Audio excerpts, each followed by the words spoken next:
When's the last time you felt spiritually dejected? Was it as if God was a million miles away and he didn't seem to care that you were calling his name and needed his help? Jesus' followers felt this way in Luke 24:21 and saying, "We were hoping that it was he who would redeem Israel. But today is the third day since these things happened." The two disciples said this as they walked on the road to Emmaus to Christ himself before realizing it was him, risen from the dead. Every fact about what had happened that the disciples stated was right, but the conclusions they drew from them were wrong. This is the root of spiritual dejection. You and I fall into this trap when we rely on ourselves to rightly observe what's happening before us. Despite being told and shown over and over throughout the scriptures that our perspective is very limited. 1 Corinthians 13:12 tells us that we see only a reflection of the things that exist. We think, "It is as I see it, for I am no fool and I must now do this or that." But that is not the way a Christian should think. If we are depressed or burdened, we are to blame, not God.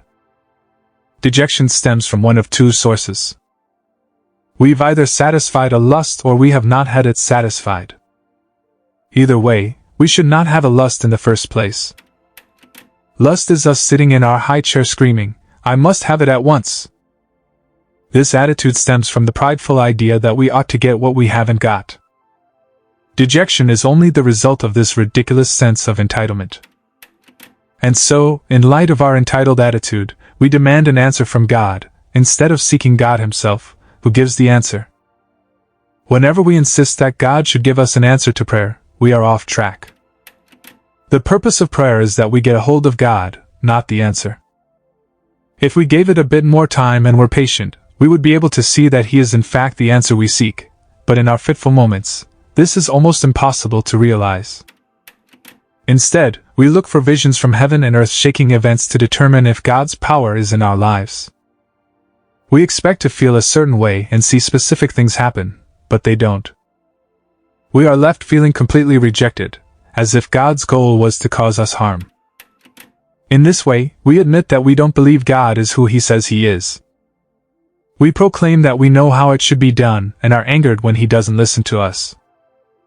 We feel a crushing spiritual dejection because of a lack of evidence of God in our lives.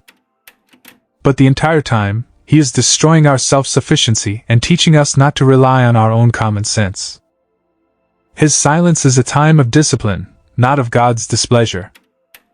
We trust our eyes, never realizing that he is constantly at work in our everyday events and the people around us.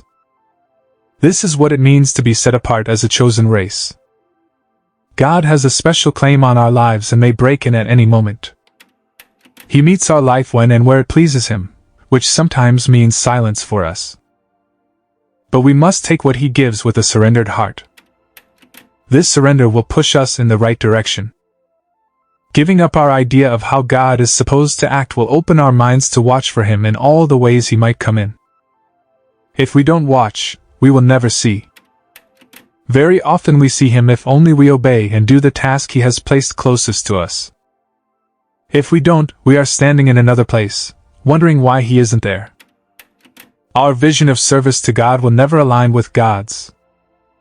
We must surrender enough to be where he is, whether or not it's where we'd like to be. So long as we go where he is going, we will walk in his shadow and see that our spiritual dejection was self-made trouble all along.